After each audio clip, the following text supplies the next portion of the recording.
Hello and welcome back. We have been discussing the various problems of epistemology, which has been a newly introduced paper for our NAP syllabus for University of Delhi 6th semester students. We further continue under our epistemology component today, and we would be picking up about skepticism. Under skepticism, our main question today, or rather our epistemological question today, is about the problem of other minds. Who are these other minds? How do we understand about other minds?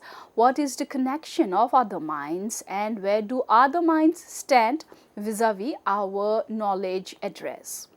So, the first question of how we have knowledge of other minds is a classic epistemological issue. It revolves around whether and how we can know that other people or even other animals or AI have mental states similar to our own. Now, Duncan Pritchard's work has been the Bible when it comes to epistemological work, and we understand that Pritchard is a leading epistemologist who has discussed this issue in his broader work on skepticism and epistemic luck. Now, when we talk about the problem of other minds, we will have to see firstly the fundamental problem. What precisely is the fundamental problem? The fundamental problem is that we never have direct access to other minds. We only observe behavior. The challenge is, how do we justify our belief that others have mental states? Are we making a rational inference or relying on something else? Based on this, there have been few classical strategies for knowing other minds. The first is the argument from inference.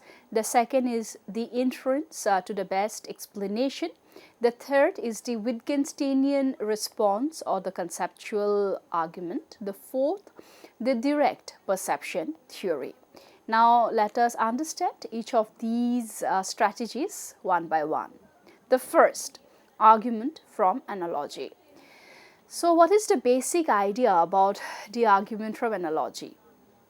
The basic idea is that I know my own mental state from introspection. I see others behaving similarly to how I behave when I have certain mental states. Therefore, I infer that they have similar mental states. Now, the problem is that this is a weak inductive inference from a single case, and that is just my own case.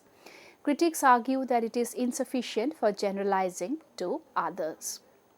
The second strategy is the IBE method, or what is called as the inference to the best explanation method. Now, what is this strategy? They say that the best explanation for other people's behavior is that they have minds like mine. And Pritchard's view is that he leans towards IBE as a more robust way to counter skepticism. He argues that explaining human behavior in terms of mental states is a rational and indispensable explanatory strategy. Further, what is this Wittgensteinian response or the conceptual argument of the strategy? The basic idea has been that language and mental state concepts are inherently social. The very concept of a mind depends on public criteria of use, meaning the idea of a private mental life makes little sense. So, Pritchard's take has been that while he acknowledges Wittgenstein's argument, he also sees the need for an epistemological justification rather than just a conceptual one. The fourth strategy is the direct perception theory, where the basic idea is that some argue that we perceive mental states directly in the expressions, actions, and behavior of others. Pritchard's take has been that he critiques the idea that perception alone gives us knowledge of other minds, suggesting that the same form of inference is still needed. Now, Pritchard addresses the problem of skepticism through his broader work on epistemic luck and virtue epistemology. He argues that skepticism about other minds is similar to skepticism about the external world. If we require certainty, skepticism wins. But if we accept a fallibilist, a best explanation approach, we can rationally justify our beliefs. He supports an anti-skeptical position using epistemic virtue theory, which holds that our cognitive faculties like perception and reasoning reliably lead to true beliefs about other minds. Thus, for Duncan, Pritchard he situates the problem of other minds within his broader work on skepticism, arguing that inference to the best explanation and epistemic virtues provide a solid way to justify belief in other minds. He recognizes the weakfulness of traditional analogy arguments, but believes that skepticism can be resisted without requiring certainty. Thus, Pritchard's virtue epistemology approach to the problem of other minds is rooted in his broader work on anti-skepticism and epistemic luck. He seeks a middle ground between radical skepticism and naive realism, proposing that knowledge of other minds is not certain but still rationally justified. Now, what is virtue epistemology? The core idea of virtue epistemology, as developed by thinkers like Ernest Sosa and John Greco, argues that knowledge arises from cognitive virtues, which is reliable intellectual traits or faculties. Pritchard aligns with a form of this approach while also addressing the challenge of epistemic luck. In this framework, knowledge is not just about having a true belief. It must also be acquired through epistemic virtues, reliable cognitive abilities like perception, inference, and reasoning. So Pritchard applies this to skepticism, arguing that we should focus on whether our cognitive faculties reliably track the truth rather than whether we have absolute certainty. Applying virtue epistemology to other minds. Now, when it comes to other minds, Pritchard suggests that we rely on cognitive faculties that are evolved and socially embedded. Example, perception, emotional sensitivity, and inferential reasoning. These faculties are reliable, even if not infallible, in giving us knowledge about the mental states of others. We don't need certainty to have knowledge. Instead, we should accept a fallibilist approach. Our faculties are good enough for justified beliefs. This means that rather than requiring a deductive proof that others have minds, we should recognize that our beliefs about other minds are justified because they are the result of well-functioning cognitive abilities. They align with the best available explanations. They work in everyday practice. Now let us discuss something about virtue epistemology versus skepticism about other minds. Traditional skepticism argues that we can never truly know if other minds exist because we cannot access them directly. Pritchard counters these by rejecting the idea that certainty is required for knowledge, emphasizing that our epistemic faculties are reliable even if fallible, arguing that inference to the best explanation IBE is a legitimate way to justify belief in other minds. Thus, skepticism about other minds is misguided because it sets an unrealistic standard absolute certainty. It ignores the role of epistemic virtues in everyday knowledge acquisition. It fails to explain how humans successfully navigate social life. So, Pritchard's anti-luck epistemology further strengthens this argument by showing that knowledge is not just lucky belief.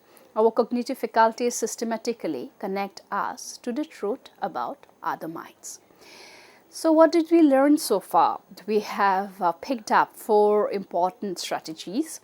The first approach has been argument from analogy, where the key idea has been about others behave like me, so they must have minds, and Pritchard's view has been that it is too weak, for it requires stronger inference. The second strategy has been about inference to best explanation, or IBE, which is the best explanation of behavior is that others have minds, Pritchard's view has been that he accepts that this as a robust justification. The Wittgensteinian view, the key idea has been that mental states are public concepts, not private. Pritchard's view has been that it is useful but not a full epistemic solution. Further, we have had the direct perception theory, where the key idea has been that we perceive minds directly in behavior. Pritchard's view has been that it is skeptical. Perception alone is not enough. Virtue epistemology, the key idea is that knowledge comes from reliable cognitive abilities. Pritchard's view is that it is the strongest justification, no need for certainty. So we see that the various approaches, the key ideas, and Pritchard's view further works out, but when we talk about the conclusion, we see why Pritchard's view is convincing. For it avoids radical skepticism without requiring certainty. It explains why we trust knowledge of other minds in everyday life. It connects epistemology with cognitive science, showing that evolved cognitive faculties justify belief in other minds. It accommodates fallibilism, where we can be mistaken about others' thoughts, but our general belief in other minds is still justified. Thus, Pritchard's view epistemology provides a strong, practical and philosophically robust response to skepticism about other minds. The problem of other minds is a classic epistemological challenge. How do we know that others have minds, expressions, and thoughts like we do? Since we can only directly access our own mental states, skepticism arises about whether we can truly know what or if others think and feel. To address these, various strategies and arguments have been proposed, which we have discussed as the argument from analogy. We will now see its strength. Before seeing its strength, quickly let us revisit that the argument from analogy has been where it had stated that we know our own mental states through introspection. We observe that others behave similarly to how we behave when we experience certain mental states. By analogy, we infer that others have similar mental states. Strength is that the common sense reasoning we often use analogy in everyday life, supported by empirical observation. We see strong correlations between behavior and inner states. However, the argument from analogy also has its share of weaknesses. The first weakness is the inductive weakness. This is a weak generalization from a single case, our own mind. Skeptical challenge: just because others behave like us doesn't mean they have minds. This leaves room for the problem of zombies, beings that behave like us but lack consciousness. Russell's version of the argument, Bertrand Russell, argued that the inference is strong because we see correlations between our mental states and behavior, and assuming others have the same correlation is reasonable. However, critics say this still relies on an unverified assumption. So Pritchard's view is that he acknowledges that analogy alone is weak, but suggests that inference to the best explanation strengthens it. The second one that we had discussed has been about inference to the best explanation, or IBE, and the basic idea, if we revisit, it has been about the best explanation for the behavior of others is that they have minds like we do. Instead of merely drawing an analogy, we recognize that assuming other minds exist best explains the social world. The strength has been that it avoids the problem of weak induction in the analogy argument. It explains social interactions and communication. Weaknesses: alternative explanations exist. A skeptic might argue that behavior could be explained without invoking minds, example, a robot programmed to simulate emotions. The explanatory gap: why assume that others' inner experience are the same as ours? Pritchard's view: Pritchard favors IBE because it is a stronger justification than simple analogy.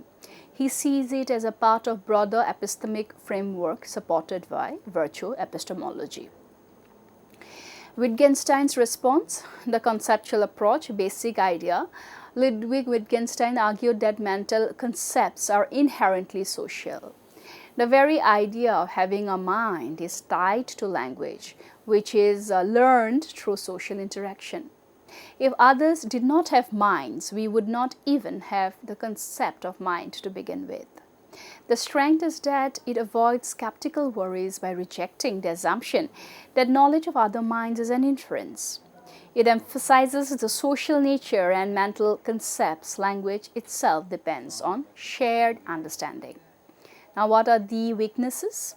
The weaknesses is that it doesn't directly refute skepticism. Even if mental concepts are social, how do we justify our belief that others are conscious? It doesn't explain how we know specific mental states. Wittgenstein explains how we develop the concept of mind, but not how we know what others are thinking. Pritchard's view is that he acknowledges Wittgenstein's insight, but sees it as incomplete. He argues that we still need epistemic justification, which virtue epistemology provides. The fourth one have been about direct perception theory, and the basic idea has been that some philosophers argue that we directly perceive other minds in facial expressions, body language, and tone of voice. Just as we perceive objects in the world, we perceive emotions like sadness, joy, and anger.